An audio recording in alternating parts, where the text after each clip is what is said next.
It's a theme we see on reality over and over, just in different forms. And it comes down to some people are sharing way more than others, and people get resent. The people who are sharing more and who are being more genuine they resent the people that aren't. We've seen it with everybody jumping on Kyle for not sharing more about what's going on. We've seen it on Mormon Wives. We know when they're saying Jen and Zach aren't being genuine. We have seen this with some of the people on the Valley saying that Nia and Danny aren't being as genuine, and last point about Gabby. Like, it's all kind of the variations on the same theme. And I get it, because some people are like, oh, if I'm showing everything, why isn't it so? Absolutely.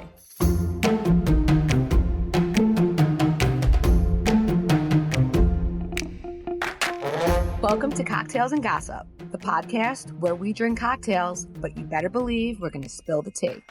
We chat reality TV, celebrity blinds, and the hottest tea from BravoandCocktails.com. And as always, it's all alleged and just for fun. We do not verify our blinds. I'm B. And I'm Amanda. Let's get into this week's tea. What's up, cocktailers? Hi, cocktailers.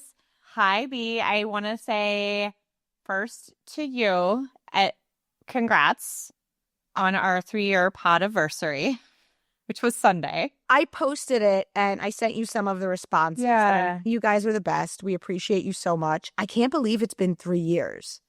I can't believe it's been 3 years either. It's flown by, and the friends that we have made and like the comments that we get and just this community that you guys are all a part of I really feel like it's been life-changing, and it's just been one of the things that I'm most proud of is just this community and the fun that we have. Absolutely. As a matter of fact, when anything happens, like if there's a technical issue, like on Cocktail Party, as an example, if someone's credit card expires, they'll get they won't be able to log in, and they'll DM me. Yeah. I'll be like, hey, I think it's probably because you changed your credit card. Did you change Yeah. it? They'll be like, yeah.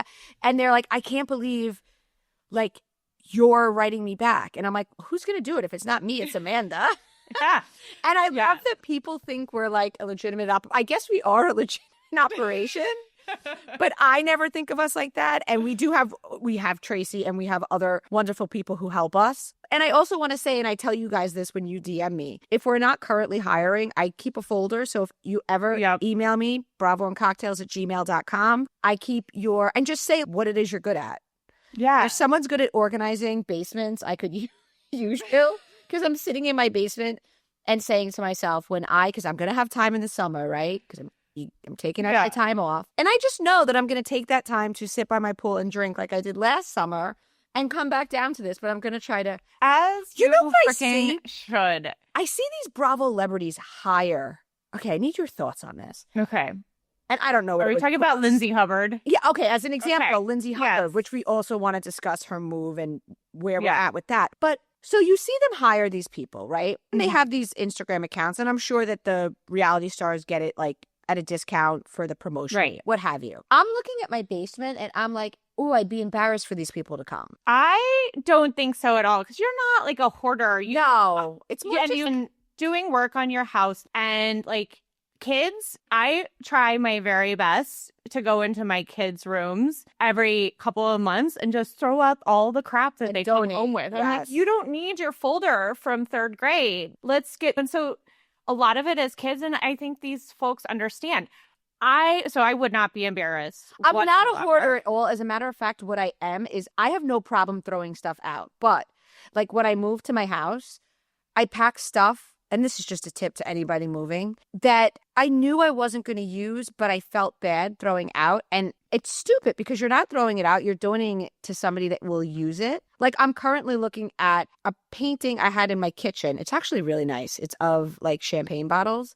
But when I redid my kitchen, it just didn't go.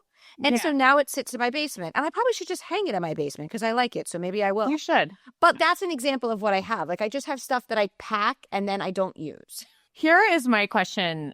how do you find stuff? Because part of the thing is like when you move into a new house and you're the one to put stuff away yourself, you still have a hard time finding stuff. Like when you have professional organizers come in. I think that's my point. I think that they're like elves who help, but you still have to be there. Okay, this is the china. This is the this. I don't want to be there. I want somebody who knows my inner thoughts and knows what to get rid of and what not to get rid of. And then do they come in and do a quarterly like maintenance session? Because again, my kids. Yes. And they grow. Just their clothes alone. All of a sudden, I'll be looking at one of my kids and I'll be like, okay, you're wearing high waters. I need to do like a draw clean out. And then good luck finding the time with sports. But I try to find a couple hours on a Sunday. Yeah. Yeah. And then buying the new. Or then you save for the good stuff for like friends or family that have younger kids. And then it sits in your guest room and you never get it to them. And then their kids have outgrown it. And you're like, why didn't I just donate this?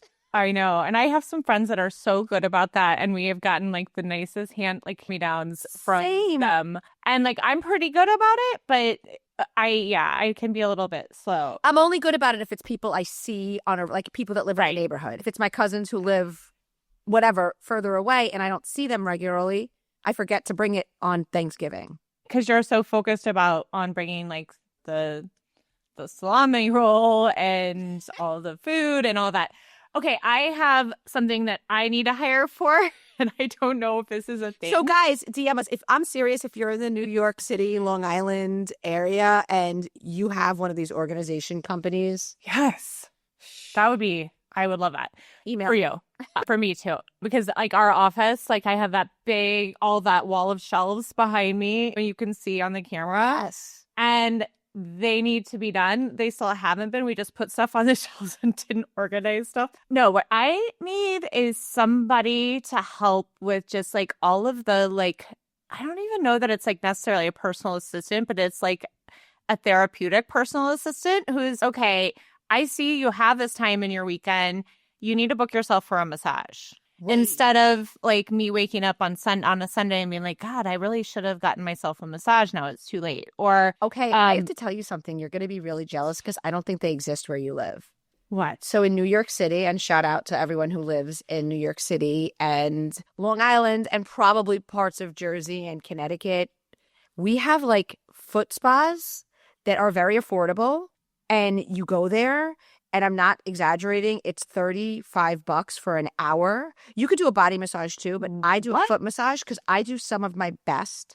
I'm going to be a little embarrassed to admit this, but at least once a week I go and I like bang out work for the website. I organize master posts. I answer DMs. And like, I'm like, technically it's a write-off. That is a write-off. Expense that, lady. But so with tip, because of course you tip well. Because if someone's massaging my feet for $35, I tip well. But you're out of there for $50.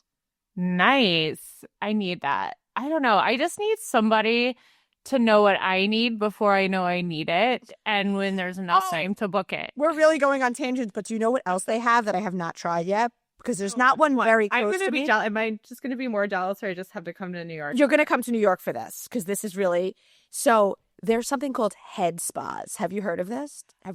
We have them. We have them here where they like look at your scalp. Yes. And then they basically do like a facial to your scalp with a special faucet, and then they're massaging your shoulders as they do it. Again, I have not done it, but it is on if you guys have recommendations, send them.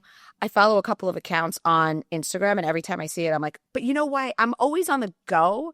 Yeah. Like, that's it. It's one thing to leave with like cream on your feet, but like to leave, I think they blow dry your hair, but I think it's like flat and whatever. And I'm always running to a meeting or picking my kids up that I don't really have that whatever. I've always joked that I need the car wash for like beauty stuff, right? Like I'm getting my facial, I'm getting my nails, I'm getting my toenails, I'm getting my wax, I'm getting my eyebrows, I'm getting my Botox all at once. Just have at it for 90 minutes. Get it all done at once. Something I miss, because I don't mind aging, and we always talk about that. But one thing I miss is there was so much less upkeep. Like, we just looked pretty. It didn't matter. I didn't dye my hair until I started getting gray. I always got my nails done because I'm a Guidette. I've had tips since I'm 11. I'm not kidding. It was funny. I posted my daughter in a video. I don't know. I was showing something.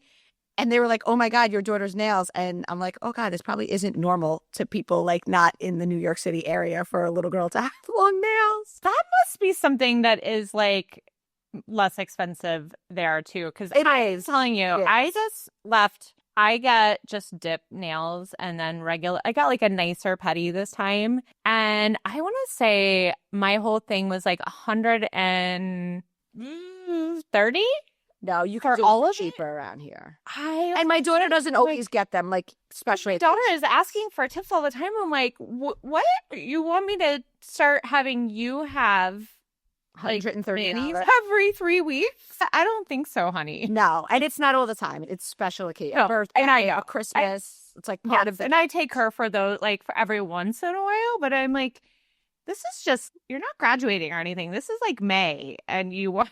I'm also from the school of belief of that is something that as you get older, like I always had to pay for them. Even when I was young, I had to use my birthday money. If my birthday money ran out, I stopped getting them. Like, Yeah. you know, like that is not something I believe that parents should pay for unless it's you're part of your birthday present or something. Yeah. Like they're not getting your nails done every 2 weeks and I'm paying for them. That's something you do when you have a FTJ job, full-time job. Yes. Agreed. All right, let's discuss Lindsay's move. Yeah. Because the people want to know. And here's what we know. And I don't know if we said this on Cocktail Pod or if we said it here. But what I know is I know that her baby daddy, Turner, moved out of his apartment building. I was told that he said he was moving actually further from where she lives. He didn't say it like I'm moving away from her. He was just stating facts. Yeah. He was asked, is she moving in with you? He said no. I want to say this was 6 to 8 weeks ago. Maybe it's a little bit longer now. Let's say the most 10 weeks ago. So then she announces her move. She documents everything. And something that we all picked up on when we see her videos is that this apartment has pictures on the wall. So I'm like, wait, maybe she moved in with him. But then in another video, she was like, oh, the Wi-Fi finally got hooked up. No guy is living in a place for 10 weeks without Wi-Fi. No. I'm wondering if it's a weird sublet. It looks beautiful. It's 13-foot ceilings. It's definitely huge. Why would there's no way you moved in, your boxes aren't open yet, but you have a lot of pictures on the walls. I'm thinking maybe it's a sublet of some sort.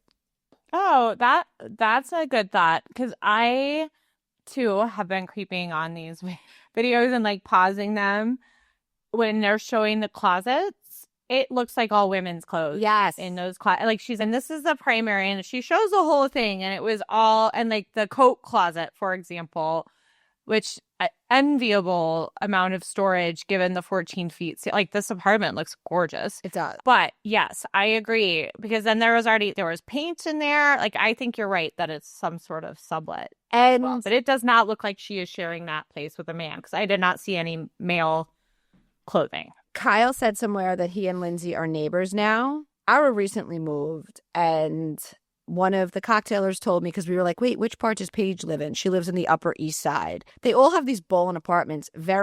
Let's get a spinoff in our apartments. Oh, did Kyle and Amanda? No, Kyle and Amanda have not moved. Okay. No, but they live in the financial Lindsay district, and now she lives closer to them. Oh, very interesting. Yes. Okay, that's what I have to ask my source who knows the baby daddy. Does he live in the financial district? Yeah, and we also, if they know anything, like why Lindsay was saying that this move is really about her daughter and like what that's about. Because she made it sound like almost like where her daughter will go to school or something. And I'm like, she's a baby. Yeah. But she did. She was like, I'm making these choices for Gemma. So maybe what she meant was like so that she can be, Gemma is closer to her dad. But it was unclear. But in other New York news, the whiplash continues. There's more tea. Please tell us what is happening. I promise to give you guys updates. RHONY.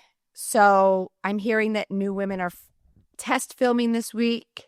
I'm sticking with my gut that is telling me Erin, Jessel, Sai, Raquel, and probably Jenna are back. That leaves space for a couple of women, either a couple of friends of, a full-time and a friend. Who knows? Maybe not all that are returning are going to be full-time. So another source shared that they don't know who's test filming. This person didn't know, but it's all hinged on their final decisions. They really want to get it right. I think that much is apparent.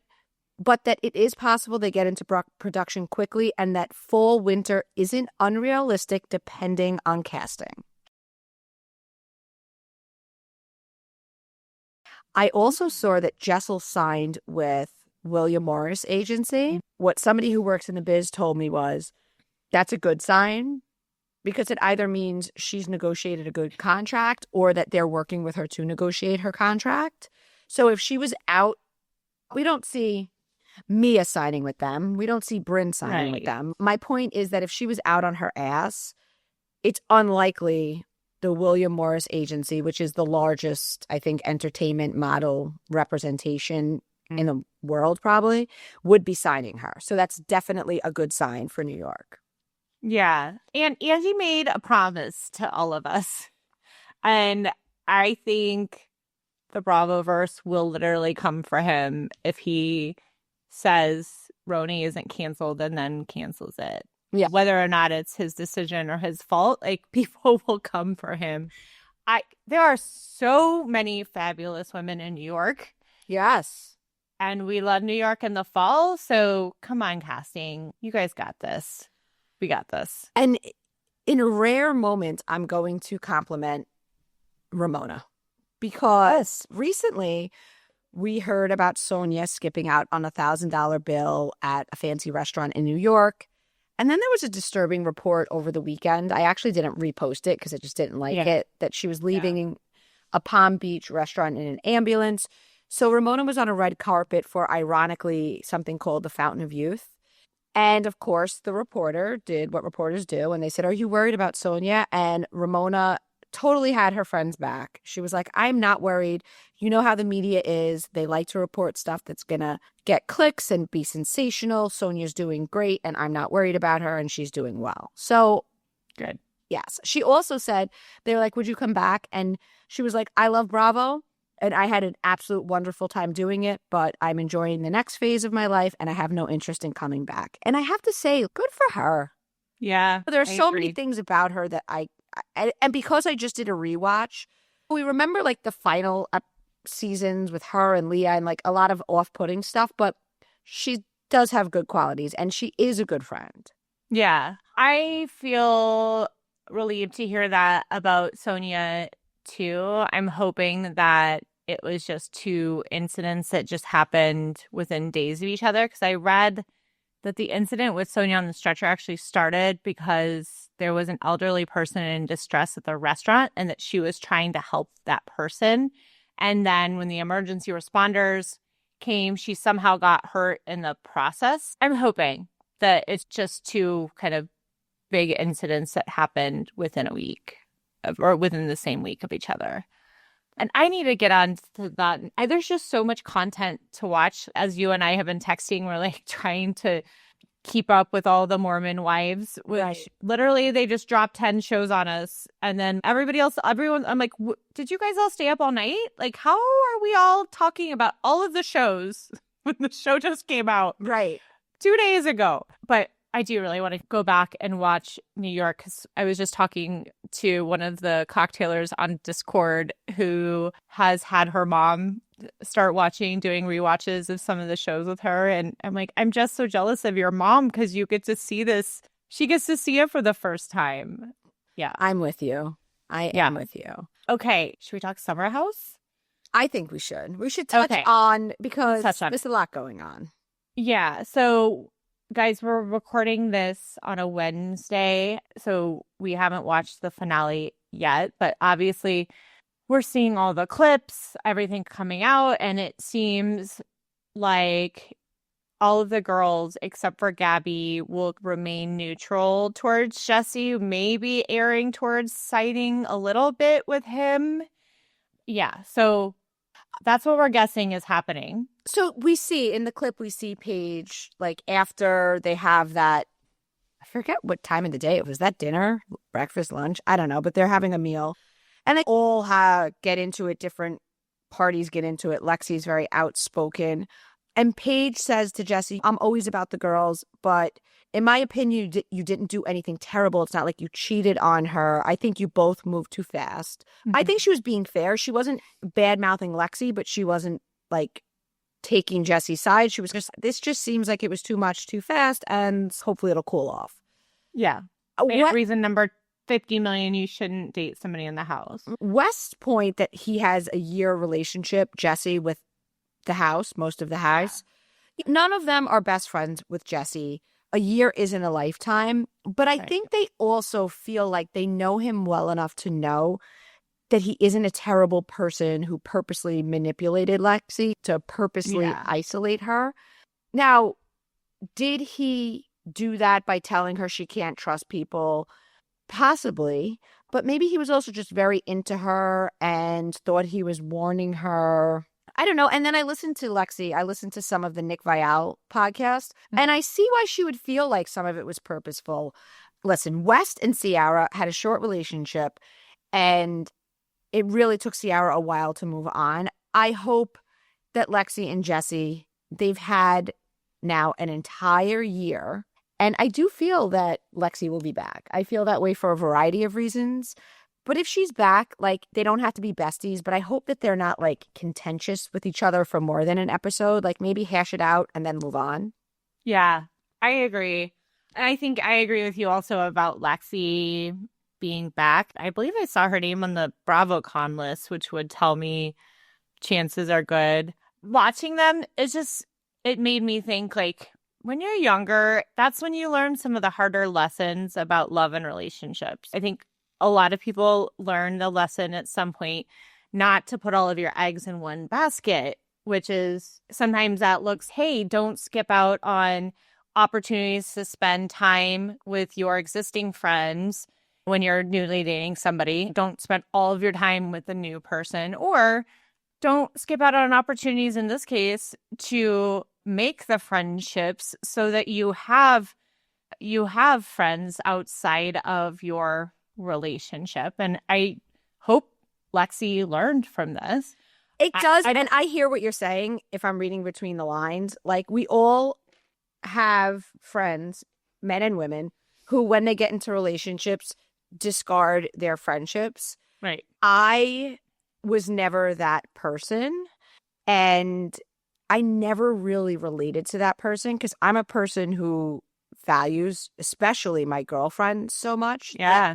Selfishly, I would be unhappy. Yeah.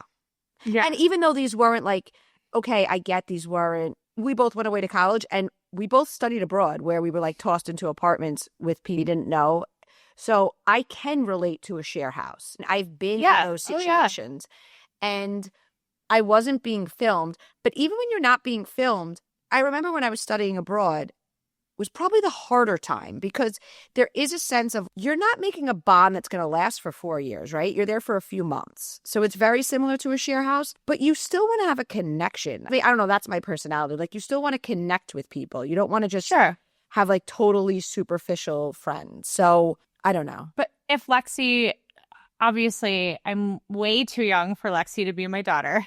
Yes. But if Lexi had been my daughter, I would have been like, you know what? Like, I am so glad that you really like this guy, but how are the girls doing? Have you planned a fun lunch for the girls or a beach outing day to get to know the girls better? I don't think she had learned that lesson about, hey, you need to make girlfriends too. And she's so tight with her family. And she even said on the Nick Viall podcast, what she loved about both Brooklyn Beckham and Preston Gerber is that they were so tight with their families. And listen, you guys know if you've been listening, Amanda and I are very tight with our families, but you still need friends. Yeah. And I think, I do think it brings up a good point, like when you say like a mom, because my mother placed high value on her female friendships. And I hate to keep saying female friendships because of course you can be friends with men as well, but it's different. It's different when you're married. Yeah. Or even not married, sorry. But yeah, it's for me, it was always different. I know that there are a lot of girls who have like very tight male friends. And there were periods in my life when I did, but it was never the same for me as like my girls. Yeah. Yeah. I agree. I'm with you in that too. Like, I hope they just learn from the experience and move on because honestly, just dragging this out, I don't feel like any of us are very interested in seeing more of that drama. I would love to see Lexi come in and date a few different gentlemen but still be cool with Jessi. I did also appreciate West's point of, like, Gabby has a lot to say, but she's been in this house 3 summers and she doesn't share her relationships. And I think what he was saying in that is because she doesn't date anyone in the house, nobody's on her about it. But Gabby is single. Gabby is beautiful. I'm with West. It's an impossibility that she's not dating at all. Yeah. So Yeah. I get where he's coming from, because the second that West was like sneaking out and like meeting up with other people off camera, it was like, West, you ditched us. And so he didn't do that the weekends he was in the Hamptons. And it's like, nobody was checking for Gabby when she wasn't there at night. Yeah. Why? And on these shows, there are different rules for different people. It's almost like once you've been in a relationship with someone in the house, like you're under a microscope with relationships. But if you haven't, you can get away with more. And it's a theme we see on reality over and over, just in different forms. And it comes down to some people are sharing way more than others, and people get resent. The people who are sharing more and who are being more genuine they resent the people that aren't. We've seen it with everybody jumping on Kyle for not sharing more about what's going on. We've seen it on Mormon Wives. We know when they're saying Jen and Zach aren't being genuine. We have seen this with some of the people on the Valley saying that Nia and Danny aren't being as genuine. And West's point about Gabby, like, it's all kind of the variations on the same theme. And I get it, because some people are like, oh, if I'm showing everything, why isn't so-and-so? Absolutely. We know a lot of things get decided kind of late on Summer House regarding casting, but have you heard anything new about, I feel like it's like June when we start to finally hear about who's going to be on the show. Have you heard anything where there's that thing from Jessi where he was talking about there being an announcement, but maybe there isn't one? I'm like thinking of something, and this is, if this comes true, it'll be like, I'm a psychic, because it's just what my gut is telling me.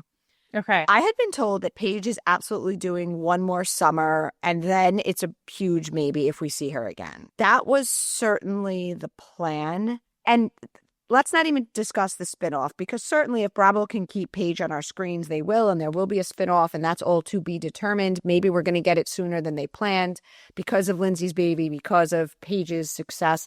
But here's what I'm thinking. Paige wasn't really out. She was a full-time member, but she came late. She left early. I'm wondering, does Paige just do a few appearances this summer, like on weekends? And here's why I'm saying this. Paige is pretty untouchable, okay? Most of the cast is either her genuinely good friend or they're scared of her. I wonder if they bring a newbie on, or if production convinces Lexi. There were a lot of rumors that were largely on Instagram after her and Craig broke up. The ex-fiance of the guy she was spotted with multiple times, who we don't know if she's dating, but we haven't seen her linked with anyone else since she was spotted with that guy a few times.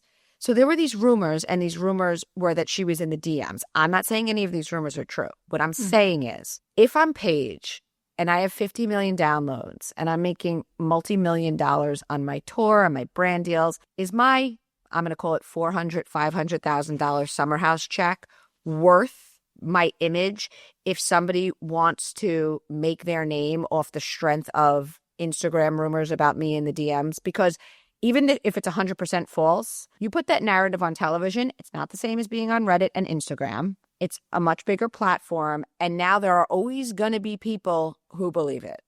Okay, here is my question. I guess I'm going to respond to your question with a question. I think one of the things about Summer House is I don't think they pull the same kind of gotcha stuff that we've seen, like with Miami Girl on Vanderpump Rules, right? Where like the cast member, like I don't feel like that stuff goes on the show. And I think they did it to Kyle when they outed him cheating on Amanda. Yeah, that's true. And the reality is the current cast doesn't. And I don't think that Jessi or West, certainly not Ciara, certainly not Amanda. I don't believe Kyle would. I'm saying you get a new girl on. I'm saying Lexi's a little salty. We see her going at it, and we'll discuss the clip for the reunion. Lexi's been pretty outspoken on every podcast, doing all the rounds. Yeah, no, she doesn't. I wouldn't put it past her. I never felt like she was intimidated by Paige. Why wouldn't she call it out? I guess my question is, at this point for Paige, like, has the train left the station already in terms of her being so famous that she does do something that is egregious, whatever? Aren't we going to hear about it anyway? So what's the big risk for her doing another year? That's true. And I agree with you that they're probably a little scared of her, which good for Paige. But my argument to that is, yes, that's side of it. And that's the case we make for her absolutely coming back. The other side of it is she's getting dropped off on Saturday mornings by a black car that Bravo is not paying for. So what if she's, you know what? I don't want to deal with that shit. Yeah. No, she's gone largely unscathed. think she's there. She's there. But the other thing is, she had a real visceral reaction to the backlash, and rightfully. Listen, like I said, I have no receipts. I have no reason to believe that any of that is true. It's just an internet rumor. I'm not saying it's anything more than that. What I'm saying is to put yourself in a position where that's the focus. Yeah. When you don't have to. You know, Lindsay is a reality star. She doesn't have a tour. She doesn't have a podcast. She has brand deals based on her being a reality star. If Paige left Summer House, what is she losing? And that's what I mean when I think Paige is there. I don't think the show is really going to buy her that much more in terms of fame or whatever. And you're probably right that at this point she probably has more to lose. I just think she's also just outgrown it. So we'll see what happens. I don't know. And again, guys, this is not, I have zero intel telling me that Paige isn't coming back. My gut feeling is that she calls it. And I'm not saying we won't see her at all. I just don't think she's going to be there every weekend. That's my feeling. Yeah, I'm with you on that. Okay. Should we talk about Secret Lives of Mormon Wives? I think we should. Okay. So first, we got to make it about us. Abby. Of course. But our cocktail or tea did make its way onto the show because as far as I know, nobody else reported this. Nobody. Or shared this. So on the show, they called it online rumors that Jessi, who has the bright blue eyes, Jessi and Demi look very much alike, but Jessi has the bright blue eyes, that she made out with Marciano. So you'll remember we posted this back in September of last year. Yeah. So we had a cocktailer at Tom Tom spot them. She was with Sheena. And so just to put it into context, when I get messages, I sometimes do get DMs where it's the first DM I've ever gotten. And they say things like, I spotted Amanda and her husband dropping it like it's hot in Nashville. And I'm like, I know that's true. But in other words, this is somebody I routinely DM. If I scroll up, there's tons of DMs. So they have no reason to just randomly make this up.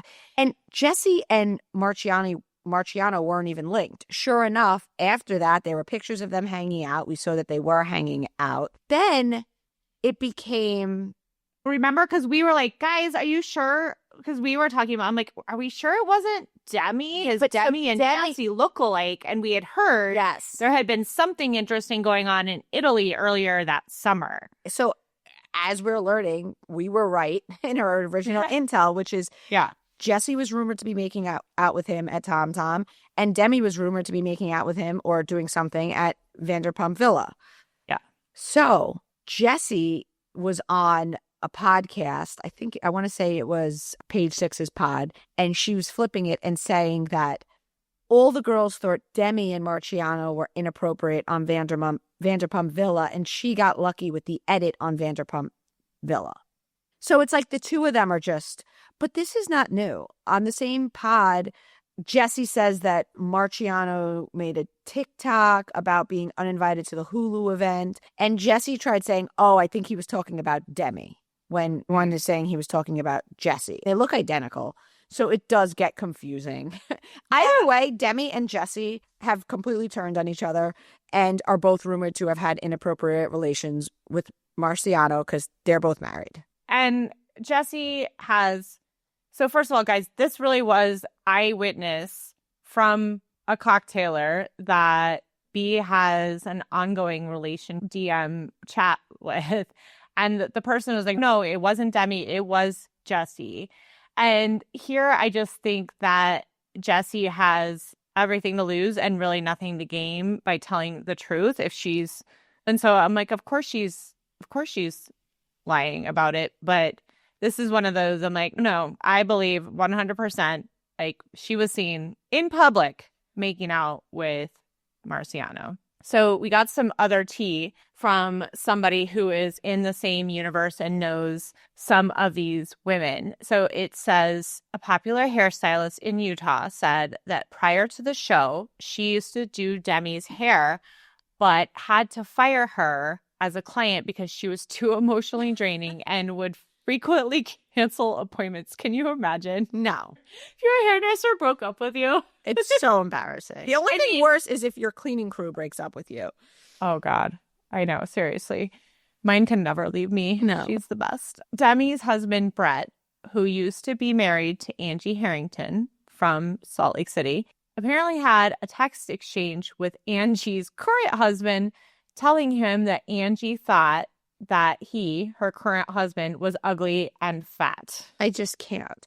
Also, total side note that a cocktailer pointed out to me today, Demi, like, casually says that Brett's sister was married to Larry King. Yes. Random. So random. Yes. So then Miranda, who is, if you guys will remember, the new one who also has beautiful really blue eyes. Yeah. Yes. Apparently the way that she is on the show, she is in real life. She's being authentic. And then it says, everyone I've talked to from church who watches Secret Lives of Mormon Wives. So this cocktailer, by the way, is Mormon.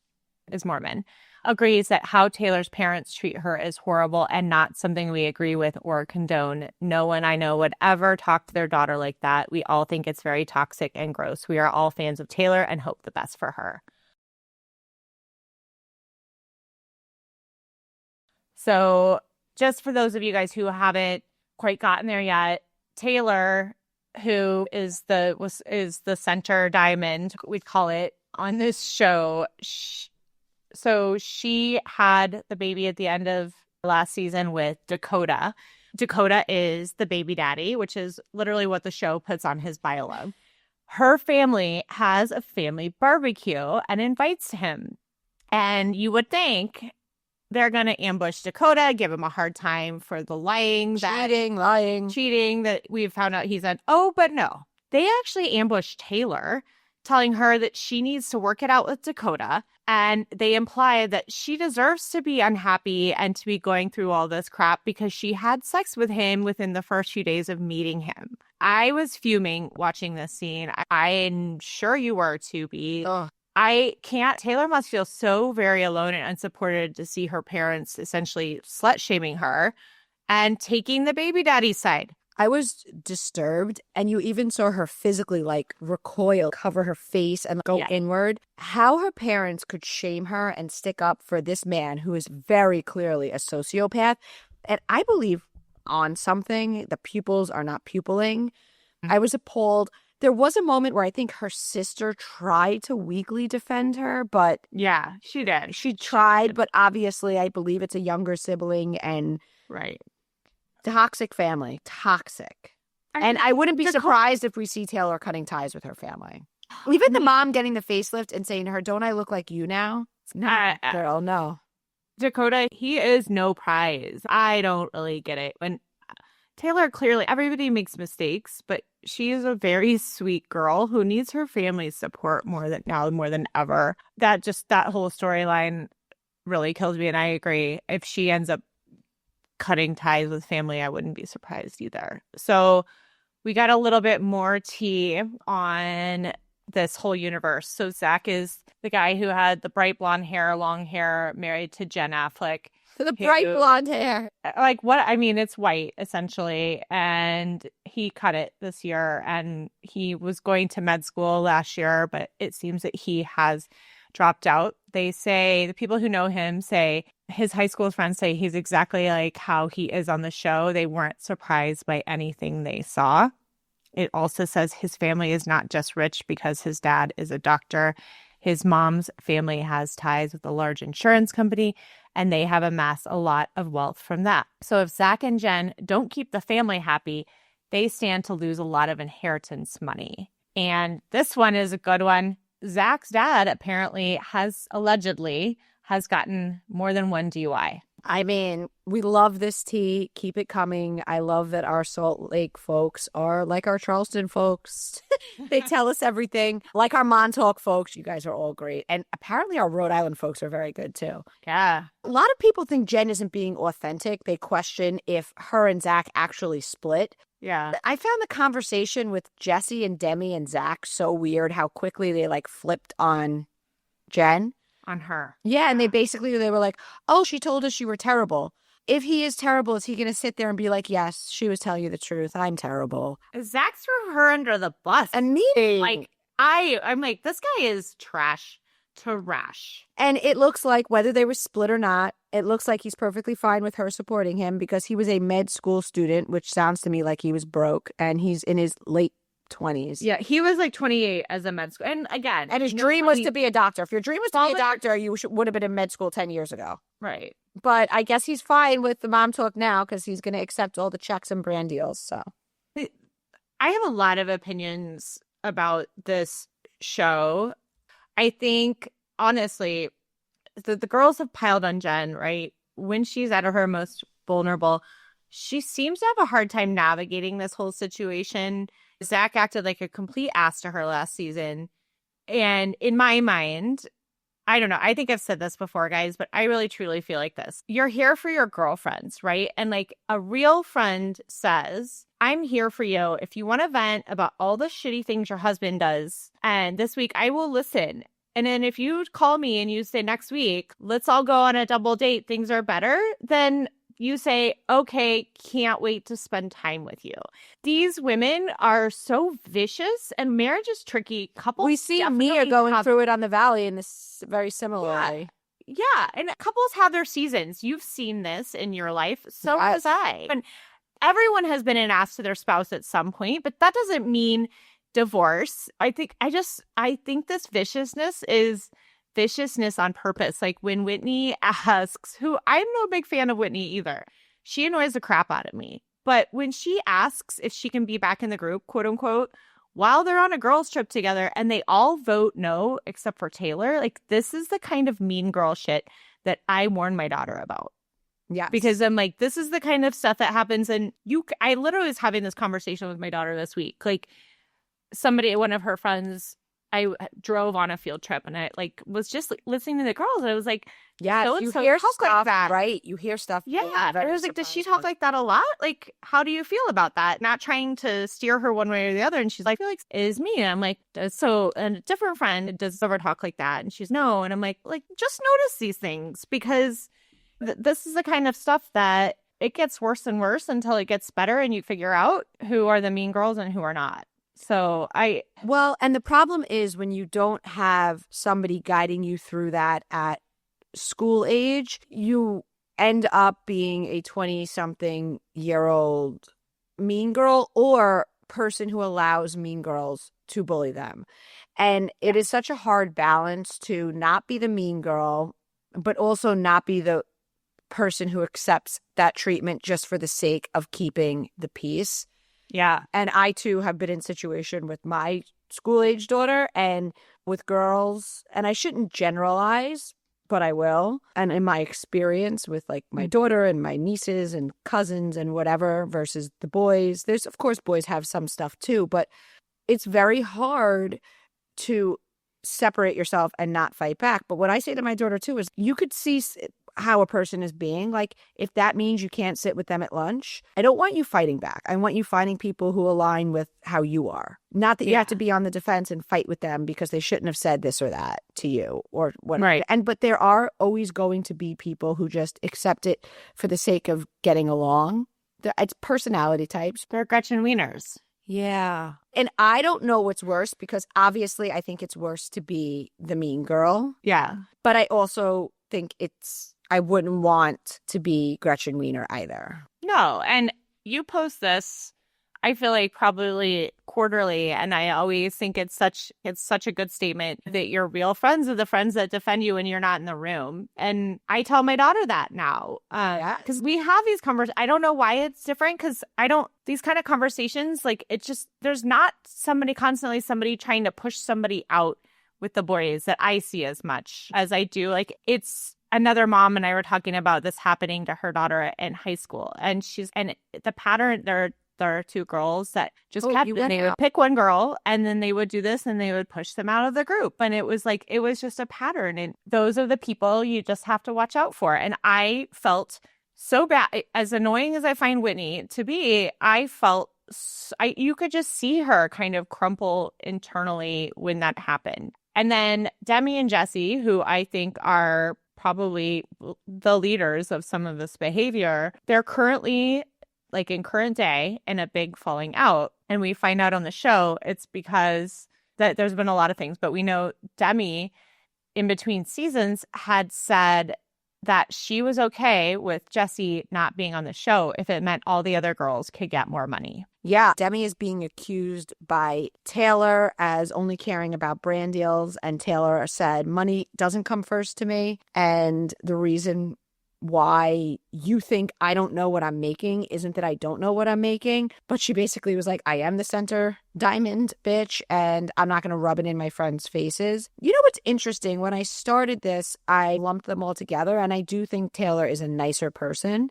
Yeah. I also think it's interesting as a viewer to see up close and personal, because I don't follow a ton of influencers, but I follow some. Yeah. And this is essentially influencer drama. Yes. And there are, like, influencers in Arizona, as an example, who I follow some of them, and they all hang out in cliques. And now it makes me wonder, like, how superficial is this? I also find it so ironic that religion is such a big piece of this, and, like, how holy of them. I have a legit question for you, for anybody who can answer it, because watching the show annoys me. I'm not going to lie. I think there's some really interesting things about it, but it annoys me. When they're like, TikTok, Momtok stands for helping other women and upholding whatever. And I'm like, how does that all work? Because, like, most of what you guys do is dancing. And, like, why is it always dancing? Is it just because that's what a lot of people do on TikTok? I really don't get it. I think I don't get it. TikTok. Is that why? Okay. Or is this like the dancing? I don't have get to it. just say, I don't really get it either. The funniest thing is, I think it was Morgan from, oh God, what's Morgan's Instagram? Beautiful, long brown haired girl. Why can't I think of her? Is this an influencer? No, she's a Bravo recapper. Morgan P. Talks. Oh, I was watching one of her videos and she had me cracking up because and the hair. And Morgan has beautiful long dark hair, and the hair's always done, and the hair's always done. And I find myself watching them as they're doing their hair to figure out how they flip it. And I'm like, it gives me Stepford Wives.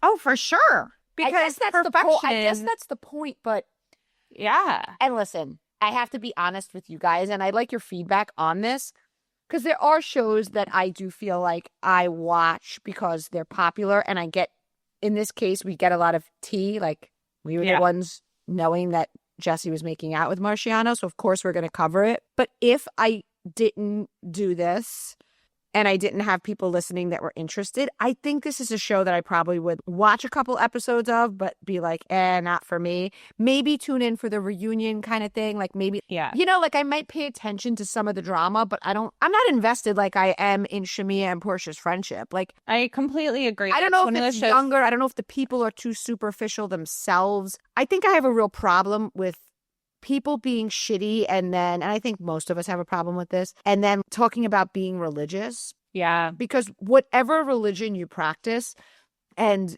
I have family and friends that are literally every religion, but something that every devout person has supposed to have is like decency and a moral code. And they're so devoid of that. Yeah. And I'm not speaking to Mormon people because I know Mormon people who are absolutely devout and everything. I'm just speaking to what's represented in this small group of influencers. I have to imagine the Mormon population is like not happy. Yeah, I would imagine. Yeah, I would, but I would also imagine like they're looking at that as bringing like more young people into. I don't know. I think the Mormon religion would have put a big kibosh on it if they didn't see the benefit of possibly bringing more people in. I think it was Heather McDonald that I was listening to the other day who was saying the Scientologists shut everybody out and wanted nothing on air, and the Mormons have been opposite of that. So you've got to think of that as like, at least it's, I don't know. Well, and now we posted a couple weeks ago that a new show is being filmed in Texas about Christian moms, similar to Mormon Wives, and Peacock has just picked it up. I think the reason people are so interested in it because typically very religious people, I was very intrigued by my unorthodox life because the woman had left the Orthodox religion, and we were like hearing about it. It's unless you're Orthodox, you really wouldn't know the inner workings of that unless you're a Mormon, because they're not putting themselves on television, and anything you do see is going to be what they want you to see. And unless you've been to Utah, and especially unless you've been to Utah maybe before the last 10 years, it was like a different, and I don't say this in a bad way, it felt very foreign to go there because like these communities that all have like huge houses because of all of the families, the people, you know, walking to temple, especially before, I don't know, like 10, 15 years ago, they would give you a cocktail menu. You had to ask for it. I remember being at a restaurant actually with my parents. We were on a ski trip when I was in high school, so I was old enough to understand that it was weird. Like they had to ask 3 times, and finally the waiter brought the wine list. And not that my parents were like, they just wanted to have wine with dinner. It's changed a lot because I do go there. I go ski there sometimes. I think Utah is probably one of the most beautiful states. It's absolutely gorgeous there. It was, but because unless you've been there and understand, especially if you're not a Mormon, it was a very different thing. So I do think the church is probably maybe not condoning this, but also knowing that like I think not against that. I think first it was Big Love, which obviously was different because it was fiction and they showed a side of it with the polygamy that we haven't seen like normalized. But Sister Wives, are they Mormon? Sister Wives, so one of the crazy things about like the Mormon religion, not to go like I told you, like I'm very interested in this religion. Yes. I read that book Under the Banner of Heaven, and one of the points that the author John Krakauer makes in the book is that the roots of the religion, the Mormon religion, which is essentially Joseph Smith says, I found this gold tablets with a new set of. I'm totally messing this up, guys, so please don't come for me, but he essentially says, I found these gold tablets and the angel Moroni came down and said, this is where these tablets are. And I am now the new prophet and you need to follow me. And so it set a precedent in that religion where anybody could be a prophet. Whereas before, organized religion had always been like the Catholic Church goes all the way up to the Pope, right? And it's about the priests but in that religion, then what happened was there were other people who were like, I'm a prophet too. And so what had happened is there were other different groups within the Mormon that kind of followed the same things, but they were different sects, SECT sects of the religion.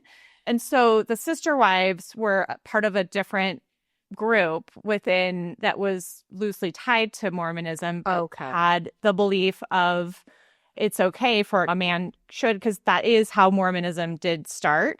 But then the Mormon church said, wait, no, you can't have more than one wife anymore. And so that's essential. Guys, I know I'm butchering this and there's so many more details and things that I'm probably getting wrong a little bit, but that's generally You know what the thing is, and this is like how you started it by saying I don't want to offend people. I think that's what it is, because there's a feeling that you never want to offend somebody's religion. I know even myself, and as I've gotten older, I think I'm more comfortable. But once I know somebody, like I work with two women. One woman is an Orthodox Jewish woman and one woman is a Muslim woman. And I've worked with them for many years. So with both women, more recently, feeling, okay, we've worked together, I've asked them questions and they didn't take it. If anything, they were like happy to talk about it. Yeah. But it's just because it's curious. And the funniest thing is, to me, and you and I are Catholic, and I don't know why you just, when you're something, you assume everybody like knows what it is. Yeah. They were asking me questions and I was like, oh, and it was so nice. So yeah, I love, and it comes from a real place of curiosity for me, not from a I want to tear this down, but really just trying to understand the roots and where it all comes from, which is why I find it so fascinating. And by the way, guys, like there are so many. I always say to my kids, I'm like, one of the things I love about being Catholic is there are so many like weird things. Like we go and like we in the Catholic Church like hold on to pieces of fingernails and hair and teeth of saints, and we call them relics, and we put them in little boxes that you can go and peek through a little gold covered hole to go look at.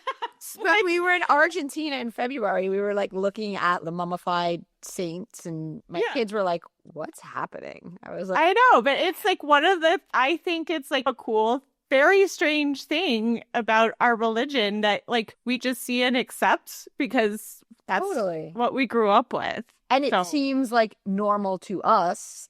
But when we were to explain it, and obviously the person you're explaining it to isn't going to be like, oh my God. But it may be that one of my friends at work went home to their family and was like, wait, did you know that Catholics like mummify saints and can go look at them? And then like I'm always in my head, I'm like, okay, why do we not have all of the saints? We only have a certain, like their femur bone or whatever. Like, where is the rest of this? But those are the things that, like, and I think we can poke fun at our own religion because that's one of the things I think personally is cool and mystical about the Catholic religion, just like everybody has their things. And I never mind if anybody asks me questions. I'm like, you know what? Half the time I'm like, I have no idea. My daughter was like, why can't girls be priests? And I went right back to her and I was like, I was that little girl. My daughter says the same thing, but I was that little girl, very bothered by it. And not to get into a whole topic of religion, and my kids are baptized and they made their communion, but I really have said at many points in my life I think I should convert to Episcopalian. And my dad is Irish, as you guys know. My mom was Italian, and my husband is mostly Irish. And my dad and my husband are like, we're Irish Catholics. That's what we are. And no, even though, like, in many ways we don't agree with all of the teachings, certainly socially and everything like that. And for me, what I always say is it's very weird. And I explain to my daughter, like, it's very old fashioned, and I hope that we live to see it change. That's how I explain it to her. Because Oh, I also say, I also say there's a lot of things about religion that are held on to because people are scared to let go of the power and whatever. There's all, just like with any religion, there is. Well, okay, and I don't want to piss off any devout Catholics, but why can't priests get married? Let's face it, because they don't want them to procreate and have to give other people the money. On that note, as the church burns behind me this Sunday. Thanks for coming to Cocktails and Catholics, guys. And B is the worst. I'm not, you know what? But I do think that, and I remember even as a little girl, I didn't go to Catholic elementary school. I went to public elementary school, and I was always that kid in CCD questioning. Yeah. And I think that's okay. And I think people find their place in religion. I will just say this too, because like we've seen Lisa from Salt Lake City say she's Mormon 2.0 and that she still goes to temple and that everyone knows that she drinks and whatever. Like I go to a parish that is more on the liberal side and encourages people to question things and talk about these things. And there are places like that, I think, within all religions where more like-minded people. Yes. Yeah. So we love you guys. We didn't get to Atlanta.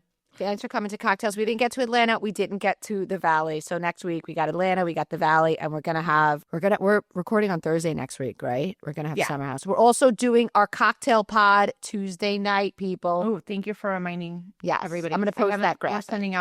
We're going to send out some graphics and an email about that. Amanda and I keep being like, oh, we have to pick a date. And I messaged her last night and she's it can't be next week. I was like, the week after that's June. So carve out some time, homegirl. We found it. We figured it out.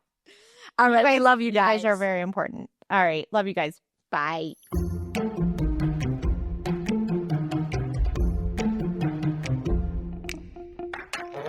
What's up, cocktailers?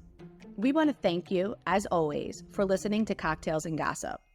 Because of you, we've hit some amazing milestones, had some hilarious conversations, and have grown a truly amazing community.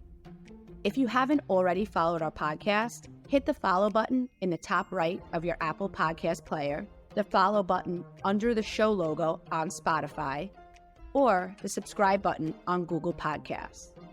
We thrive on you, our audience. So make sure to tell all your gossip-loving friends about us too. And if you want to get all the tea, join our membership cocktail party by going to bravoandcocktails.com/join. Our members get access to the exclusive tea we post, the weekly podcast without ads, plus another additional bonus podcast every week. And of course, members also get to join us on our monthly live cocktail party Zoom, where we talk about the latest tea and even share tea that's just too hot to put in writing. Last, but maybe best, our members get access to the Cocktail Party Discord, where you can chat with Amanda, me, and all of the other cocktailers as well. There are always some great convos and hilarious comments happening in Discord. Thank you guys so much for listening. We appreciate you.